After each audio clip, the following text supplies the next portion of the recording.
पंजाब 'ਚ ਭੋਲੇ ਭਾਲੇ ਲੋਕਾਂ ਨੂੰ ਵਿਦੇਸ਼ ਭੇਜਣ ਦੇ ਨਾਮ ਤੇ ਠੱਗੀ ਮਾਰਨ ਦਾ ਮਾਮਲਾ ਕਾਫੀ ਵੱਧਦਾ ਹੀ ਜਾ ਰਿਹਾ ਹੈ। एक होर मामला जलंधर तो ही सामने आया है, जिथे कि जलंधर के IDP के दफ्तर बाहर बह के विद्यार्थियों वालों धरना प्रदर्शन किया जा रहा है। इस संबंधी जानकारी देंदे हुए विद्यार्थियों वालों कहा गया है कि 2 साल पहला उन्होंने तकरीबन एक इमीग्रेशन कंपनी में आइल्स तहत कोर्स किया सी। उन्होंने तकरीबन एक इमीग्रेशन कंपनी में आइल्स तहत कोर्स किया सी अते उस तो बाद उन्होंने बाहर भेजण की गल आखी सी अते उन्होंने बाहरले कागजां दे विच पैसे भी भेजे जिन्हां विचों उन्होंने तकरीबन 7 तो 10 लाख रुपए खर्च कर दिते हैं। उन्होंने कहा कि ज़्यादातर विद्यार्थियों ने लोन लैके ही ये फीसां भरियां हैं, लेकिन हुण बाहर कॉलेज जो कि हुण फेल हो गए हैं अते हुण उन्होंने रिफ्यूज़ल भी आ गई है, लेकिन उसके बावजूद उन्होंने कहा कि इन्होंने पहला ही दस्या गया कि जेकर इहो जिहा कुछ होया तो उन्होंने सारे पैसे वापस हो जाएंगे, लेकिन हाले तक उन्होंने कोई भी पैसे वापस नहीं किए गए, जिसके संबंध में उन्होंने जलंधर के DC घनश्याम थोरी नूं भी शिकायत पत्र दी है तो DC घनश्याम थोरी वालों भी कहा जा रहा है कि वो इस मामले की कार्रवाई करेंगे। इस दे नाल ही उन्होंने कहा कि IDBD वड्डी कंपनी है जिसने तकरीबन 503 बच्चों का भविष्य खराब कर दिता है तो पूरे 2 साल बर्बाद कर दिते हैं। उत्ते ही मौके पर आई पुलिस अधिकारियों वालों विद्यार्थियों को शांत करवाया गया है और दोनों ने कहा है कि इस संबंधी जानकारी जलंधर के DC घनश्याम थोरी तक पहुँचा दी है तो जो भी बनती कार्रवाई वो जरूर दी जाएगी। उत्ते विद्यार्थियों वालों कहा जा रहा है कि उन्होंने सिर्फ एक ही मंग है, या तो उन्होंने बाहर भेजा जाए या फिर उन्होंने जिन्ने भी पैसे हैं उन्होंने वापस किया जाए। भाजी की नाम अपना? मेरा नाम दीपक कुमार है जी। ਅੱਜ ਤੁਸੀਂ ਪ੍ਰੋਟੈਸਟ ਬੈਠੇ ਹੋ IDP ਦੀ ਬਾਤ ਕੀ ਕਾਰਨ ਹੈ? ਸਰ ਇਹ ਮੁੱਦਾ ਸਾਡਾ 2020 ਤੋਂ ਸ਼ੁਰੂ ਹੁੰਦਾ ਆ। 2020 ਚ IDP ਦੇ ਕਹਿਣ ਤੇ ਬਹੁਤ ਸਾਰੇ ਬੱਚਿਆਂ ਨੇ ਪ੍ਰਾਈਵੇਟ ਕਾਲਜਾਂ 'ਚ ਫੀਸਾਂ ਭਰੀਆਂ। ਇਹਨਾਂ ਨੇ ਸਾਨੂੰ ਇਹ ਕਿਹਾ ਸੀ ਕਿ 45 ਦਿਨਾਂ ਦੇ ਵਿੱਚ ਫੀਸ ਵਾਪਸ ਆ ਜੂਗੀ, ਤੁਸੀਂ ਫੀਸ ਐਡਵਾਂਸ ਪੇ ਕਰ ਦਿਓ।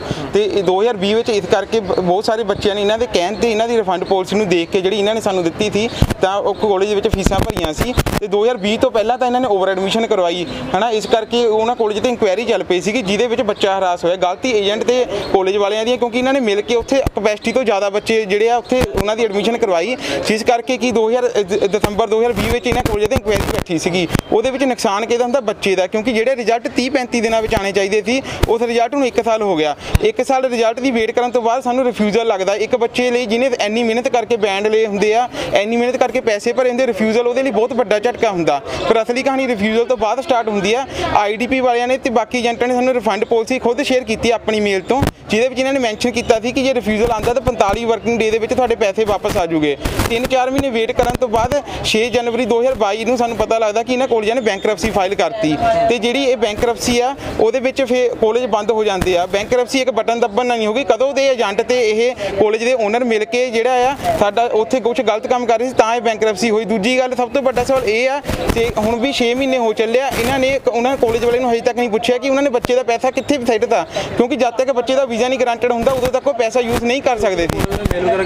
ਬਿਲਕੁਲ ਸਰ, ਮੇਲ ਕਰ ਰਹੇ ਹਾਂ, ਕੋਈ ਮੇਲ ਦਾ ਰਿਪਲਾਈ ਨਹੀਂ ਆਉਂਦਾ, ਨਾ ਹੀ ਇਹ ਸਾਨੂੰ ਕੋਈ ਰਿਪਲਾਈ ਕਰ ਰਿਹਾ। ਇਹ ਸਾਨੂੰ ਨਵੀਂ ਤੋਂ ਨਵੀਂ ਕੋਈ ਕਹਾਣੀ ਸੁਣਾ ਕੇ ਹਰ ਵਾਰ ਭੇਜ ਦਿੰਦੇ ਆ। ਹੁਣ ਹਾਰ ਕੇ ਸਾਡੇ ਕੋਲ ਪ੍ਰੋਟੈਸਟ ਦੀ ਆਪਸ਼ਨ ਬਚਦੀ ਆ। ਤੁਸੀਂ ਆਏ ਸੀ ਇਹਨਾਂ ਕੋਲ, ਉਹਨਾਂ ਤੁਹਾਨੂੰ ਦੱਸਿਆ ਕਾਲਜ ਪ੍ਰਾਈਵੇਟ ਹੈ ਸਰਕਾਰੀ? ਇਹਨਾਂ ਨੇ ਸਾਨੂੰ ਜਿੱਦਾਂ ਹੁਣ ਤੁਹਾਡੇ ਸਾਹਮਣੇ ਕਹਿ ਰਹੇ ਸੀ ਕਿ DLI ਹੈ, DLI ਦੇ ਖੇਲ ਵਿੱਚ ਇਹਨਾਂ ਨੇ ਹੁਣ ਵੀ ਤੁਹਾਡੇ ਸਾਹਮਣੇ ਕਹਿ ਰਹੇ ਸੀ ਕਾਲਜ DLI ਆ। ਜੇ DLI ਦੇ ਇਹ ਸਾਨੂੰ ਇੱਕ ਤਰ੍ਹਾਂ ਇੰਡਾਇਰੈਕਟਲੀ ਸਮਝਾ ਰਹੇ ਸੀ। DLI ਦਾ ਮਤਲਬ ਹੁੰਦਾ ਗਵਰਨਮੈਂਟ ਕਾਲਜ, ਪਰ ਜੇ ਗਵਰਨਮੈਂਟ ਕਾਲਜ ਹੁੰਦਾ ਤਾਂ ਹੁਣ ਸਾਡੇ ਪੈਸੇ ਮੁੜੇ ਆਣੇ ਸੀ। ਫਿਰ ਗਵਰਨਮੈਂਟ ਨੇ ਰਿਸਪੌਂਸਿਬਿਲਿਟੀ ਲੈ ਕੇ ਬੈਂਕਰਪਸੀ ਵਿੱਚੋਂ ਪੈਸਾ ਬੱਚਿਆਂ ਦਾ ਮੋੜਨਾ ਸੀ, ਕਿਉਂਕਿ ਹਜੇ ਤੱਕ ਅਸੀਂ ਕੋਈ ਸਰਵਿਸ ਨਹੀਂ ਯੂਜ਼ ਕੀਤੀ। ਸਾਡੇ 2-2.5 ਸਾਲ ਵੀ ਇਹਨਾਂ ਨੇ ਖਰਾਬ ਕਰਤੇ ਤੇ ਇਸ ਤੋਂ ਇਲਾਵਾ ਜਿਹੜਾ ਆ ਕਿ ਸਾਡਾ ਪੈਸਾ ਵੀ ਖਰਾਬ ਹੋਇਆ। ਇਹ ਕੋਈ ਛੋਟੀ ਰਕਮ ਨਹੀਂ ਸੀ, 9 ਤੋਂ 10 ਲੱਖ ਰੁਪਇਆ ਪਰ ਬੱਚੇ ਦਾ। ਤੇ ਜਿਹੜੇ ਇਹ ਹੁੰਦੇ ਆ ਪੈਸੇ, ਇਹ ਕਿਸੇ ਨੇ ਲੋਨ ਤੇ ਚੱਕਿਆ, ਬਹੁਤ ਸਾਰੇ ਬੱਚਿਆਂ ਨੇ ਲੋਨ ਤੇ ਅਮਾਊਂਟ ਚੱਕ ਕੇ ਇਹ ਪੈਸੇ ਭਰੇ ਸੀਗੇ। ਕਿੰਨੇ ਬੱਚੇ ਕਿੱਥੋਂ ਸਰ ਟੋਟਲ 503 ਬੱਚੇ ਆ ਜਿਹੜੇ ਉਹਨਾਂ ਦੀ ਵੈਬਸਾਈਟ ਤੇ ਸ਼ੋਅ ਹੁੰਦਾ ਆ, ਬਟ ਮੇਰੇ ਕੰਟੈਕਟ ਵਿੱਚ 309 ਬੱਚੇ ਆ ਜਿਨ੍ਹਾਂ ਨੇ ਵੱਖ-ਵੱਖ ਏਜੰਟਾਂ ਤੋਂ ਫਾਈਲਾਂ ਲਵਾਈਆਂ। ਕੁਛ ਏਜੰਟਾਂ ਨੇ ਬੱਚਿਆਂ ਨੂੰ ਪੈਸੇ ਦਿੱਤੇ ਆਪਣੀ ਜ਼ਿੰਮੇਵਾਰੀ ਸਮਝ ਕੇ, ਕਿਉਂਕਿ ਉਹਨਾਂ ਨੂੰ ਵੀ ਪਤਾ ਗਲਤੀ ਉਹਨਾਂ ਦੀ ਆ। ਹੁਣ IDP ਵਰਗੀ ਵੱਡੀ ਕੰਪਨੀਆਂ, ਇਹਨਾਂ ਦੇ ਮੈਨੇਜਰ ਅੱਜ ਤਾਂ ਫਿਰ ਵੀ ਕੁਝ ਬਾਹਰ ਸਹੀ ਬੋਲ ਰਹੇ ਸੀ, ਸਾਨੂੰ ਭਿਖਾਰੀ ਵਰਗੇ ਸ਼ਬਦ ਵਰਤਦੇ ਸਾਡੇ ਬੱਚਿਆਂ ਲਈ। ਹਾਂਜੀ ਸਰ, IDP ਦੇ ਮੈਨੇਜਰ ਤੇ ਬਾਕੀ ਸਾਰੇ ਏਜੰਟ ਛੋਟੇ ਤੋਂ ਸ਼ੁਭਰ ਲੈ ਕੇ ਵੱਡਾ ਏਜੰਟ ਵੀ ਹੈਲਪ ਕਰਨ ਲਈ ਤਿਆਰ ਆ, ਪਰ ਇਹਨਾਂ 'ਚੋਂ ਸਭ ਤੋਂ ਵੱਡੀ ਕੰਪਨੀ IDP ਔਰ ਸਭ। मेरा नाम बलजीत कौर है। ਕੀ ਦਿੱਕਤ ਆ ਰਹੀ ਤੁਹਾਨੂੰ IDP ਨਾਲ? एक्चुअली मैं ना 2020 'ਚ ਇਹਨਾਂ ਤੋਂ ਫਾਈਲ ਲਗਵਾਈ ਸੀਗੀ ਔਰ ਇਹਨਾਂ ਨੇ ਨਾ ਕਾਲਜ ਨੂੰ ਇੱਦਾਂ ਵੇਚਿਆ ਕਿ ਬਹੁਤ ਵਧੀਆ ਇੱਦਾਂ ਉੱਦਾਂ ਹੈ ਨਾ। ਇਹਨਾਂ ਨੇ ਬਹੁਤ ਕੁਝ ਕਿਹਾ ਕਿ ਕੁੜੀਆਂ ਨੂੰ ਅਕੋਮੋਡੇਸ਼ਨ ਮਿਲੇਗੀ ਮਤਲਬ ਕਿ ਸਾਰੇ ਬੱਚਿਆਂ ਨੂੰ, ਤੇ ਅਸੀਂ ਕਿਹਾ ਕਿ ਚਲੋ ਠੀਕ ਆ, ਅਸੀਂ ਲਗਾਤੀ ਹੈ ਨਾ ਫਾਈਲ। ਫਿਰ ਉਸ ਤੋਂ ਬਾਅਦ ਮੇਰੀ ਰਿਫਿਊਜ਼ਲ ਆ ਗਈ। ਫਿਰ ਕਾਲਜ ਵਾਲਿਆਂ ਨੇ ਕੀ ਕਿਹਾ ਕਿ ਰਿਫੰਡ ਨਹੀਂ ਆ ਰਿਹਾ। ਤੇ ਫਿਰ ਉਹ ਬੈਂਕਰਪਟ ਹੋ ਗਏ ਕਾਲਜ ਐਂਡ ਉਸ ਤੋਂ ਬਾਅਦ ਕੀ ਹੋਇਆ ਕਿ ਉਹ ਮੰਨ ਨਹੀਂ ਰਹੇ ਸੀਗੇ, ਮਤਲਬ ਬੈਂਕਰਪਟ ਹੋ ਗਏ ਤਾਂ ਉਹਨਾਂ ਕੋਲ ਪੈਸਾ ਨਹੀਂ। ਫਿਰ ਅਸੀਂ ਇਹਨਾਂ ਨੂੰ ਕਿਹਾ ਕਿ ਤੁਸੀਂ ਦੇ ਦਿਓ ਸਾਨੂੰ ਰਿਫੰਡ, ਤੇ ਕਹਿੰਦੇ ਅਸੀਂ ਸਾਡੇ ਕੋਲ ਕੋਈ ਲੀਗਲ ਰਾਈਟ ਨਹੀਂ ਹੈਗਾ, ਅਸੀਂ ਕਾਲਜ ਵਾਲਿਆਂ ਨੂੰ ਕੁਝ ਨਹੀਂ ਕਰ ਸਕਦੇ ਹੈ ਨਾ। ਤੇ ਉਸ ਤੋਂ ਬਾਅਦ ਕੀ ਹੋਇਆ, ਜਿਹੜੇ ਕੈਨਮ ਵਾਲੇ ਆ ਹੈ ਨਾ, ਉਹ ਆਪਣੇ ਜ਼ਿੰਮੇਵਾਰੀ ਸਮਝ ਕੇ ਉਹ ਦਿੰਦੇ ਪਏ ਆ ਪੈਸੇ, ਬਟ ਇਹ ਕੋਈ ਜ਼ਿੰਮੇਵਾਰੀ ਨਹੀਂ ਲੈ ਰਹੇ। ਬਟ ਸਾਡਾ ਟਾਈਮ ਇੰਨਾ ਵੇਸਟ ਹੋ ਗਿਆ, ਬਟ ਇਹ ਕਹਿੰਦੇ ਕਿ ਅਸੀਂ ਕੁਝ ਨਹੀਂ ਕਰ ਸਕਦੇ। ਬਟ ਤੁਸੀਂ ਇੱਦਾਂ ਕਰ ਲਓ ਕਿ ਤੁਸੀਂ ਫਿਰ ਤੋਂ ਰੀਅਪਲਾਈ ਕਰ ਲਓ, ਅਗਰ ਬਾਈ ਚਾਂਸ ਮੇਰਾ ਫਿਰ ਰਿਫਿਊਜ਼ਲ ਆ ਜਾਂਦੀ ਆ ਤਾਂ ਮੇਰੀ ਪ੍ਰੋਫਾਈਲ ਖਰਾਬ ਹੋਏਗੀ।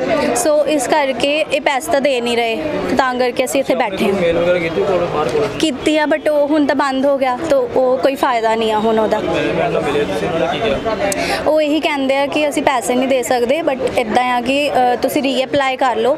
ਉਹ ਮੈਂ ਕਰਨਾ ਨਹੀਂ, ਮੈਂ ਬਾਹਰ ਜਾਣਾ ਹੀ ਨਹੀਂ ਚਾਹੁੰਦੀ, ਮੈਨੂੰ ਮੇਰੇ ਪੈਸੇ ਚਾਹੀਦੇ। 9 ਜਾਂ 10 ਲੱਖ ਛੋਟੀ ਰਕਮ ਨਹੀਂ ਹੁੰਦੀ, ਮੇਰੀ 9 ਲੱਖ ਤੱਕ ਪੇਮੈਂਟ ਹੈ। ਕਿੰਨੇ ਸਟੂਡੈਂਟਸ ਕਿੰਨੇ ਟੋਟਲ ਕਿੰਨੇ ਲੋਕ ਹਰ ਸਟੂਡੈਂਟ ਦਾ ਹੋਣਾ? ਹਾਂ ਹਾਂਜੀ, ਹਰ ਇੱਕ ਬੱਚੇ ਦਾ।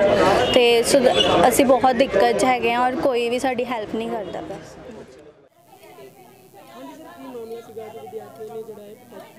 ਇਹ ਬੱਚਿਆਂ ਨੇ ਕਰੋਨਾ ਦੌਰਾਨ ਨੇ ਬਾਹਰ ਜਾਣ ਨੂੰ ਪੈਸੇ ਦਿੱਤੇ ਸੀ, ਉਹ ਕਾਲਜ ਉਧਰ ਫੇਲ ਹੋ ਗਏ ਬਾਹਰ, ਤੇ ਇਹਨਾਂ ਬੱਚਿਆਂ ਦੇ ਪੈਸੇ ਫਸ ਗਏ।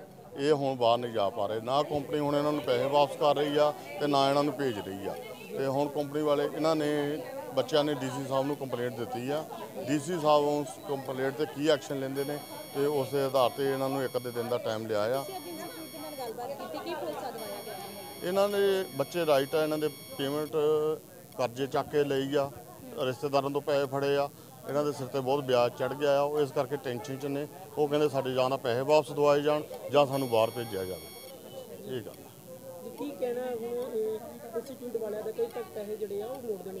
ਇਹ ਹੁਣ ਡੀਸੀ ਸਾਹਿਬ ਦੇ ਕੰਪਲੇਂਟ ਜਿਹੜੀ ਦਿੱਤੀ ਆ ਬੱਚਿਆਂ ਨੇ, ਉਹ 'ਤੇ ਕੀ ਕਾਰਵਾਈ ਹੁੰਦੀ ਆ ਜਾਂ ਕਿਵੇਂ ਇਹਨਾਂ ਨੂੰ ਸੈਟੀਸਫਾਈ ਕਰਦੇ ਆ। ਕੰਪਨੀ ਵਾਲੇ ਜੋ ਵੀ ਇਹਨਾਂ ਦੇ ਵਿਊ ਆ ਉਹ ਇਹਨਾਂ ਨੇ ਜਾਣ ਲਏ ਆ। ਉਹ ਕਹਿੰਦੇ ਅਸੀਂ ਉੱਪਰ ਕੰਪਨੀ ਨੂੰ ਭੇਜਦੇ ਆ, ਜਿਹੜੇ ਬਾਹਰ ਦਿੱਲੀ ਆ ਸਾਡੇ, ਤੇ ਉਹਦੇ ਅਗੇਂਸਟ ਸਾਤੋਂ ਕੀ ਉਹਨਾਂ ਤੋਂ ਆਪਾਂ ਨੂੰ ਫਾਇਦਾ ਹੋਰ ਲੈ ਸਕਦੇ ਆ, ਤੇ ਉਹਦੇ ਹਿਸਾਬ ਨਾਲ ਫਿਰ ਆਪਾਂ ਦੇਖਦੇ ਹਾਂ। ਪ੍ਰਾਇਮਰੀ ਇੰਸਟੀਚਿਊਟ ਦੇ ਬਾਹਰ ਇਹਨਾਂ ਨੇ ਧਰਨਾ ਲਗਾਇਆ ਸੀ, ਉਦੋਂ ਪ੍ਰਾਇਮਰੀ ਇੰਸਟੀਚਿਊਟ ਵਾਲਿਆਂ ਨੇ ਇਹਨਾਂ ਨੂੰ ਧਮਕੀ ਦਿੱਤੀ ਸੀ ਕਿ ਅਸੀਂ ਤੁਹਾਨੂੰ ਕੋਰਟ ਦੇ ਵਿੱਚ ਘਸੀਟਾਂਗੇ ਤੇ ਪੁਲਿਸ ਥਾਣੇ ਦੇ ਵਿੱਚ ਅੰਦਰ ਕਰਾ ਦੇਵਾਂਗੇ। ਨਹੀਂ, ਇਸ ਤਰ੍ਹਾਂ ਦੀ ਕੋਈ ਗੱਲ ਨਹੀਂ। ਉਹ ਪੂਰਾ ਕੰਪਨੀ ਵਾਲੇ ਵੀ ਕੋਆਪਰੇਟ ਕਰ ਰਹੇ ਆ, ਤੇ ਜੇਕਰ ਨਾ ਕੋਆਪਰੇਟ ਕਰਨਗੇ ਇਹਨਾਂ ਤੇ ਆਪੇ ਕੰਪਨੀ ਵਾਲਿਆਂ ਤੇ ਐਫਆਈਆਰ ਲੌਜ ਹੋ ਜਾਏਗੀ। ਇਹ ਕੰਪਨੀ ਬਲੌਕ ਹੋ ਸਕਦੀ ਹੈ। ਡੀਸੀ ਸਾਹਿਬ ਡਿਸੀਜਨ ਲੈਣਗੇ। ਠੀਕ ਹੈ, ਥੈਂਕ ਯੂ, ਓਕੇ।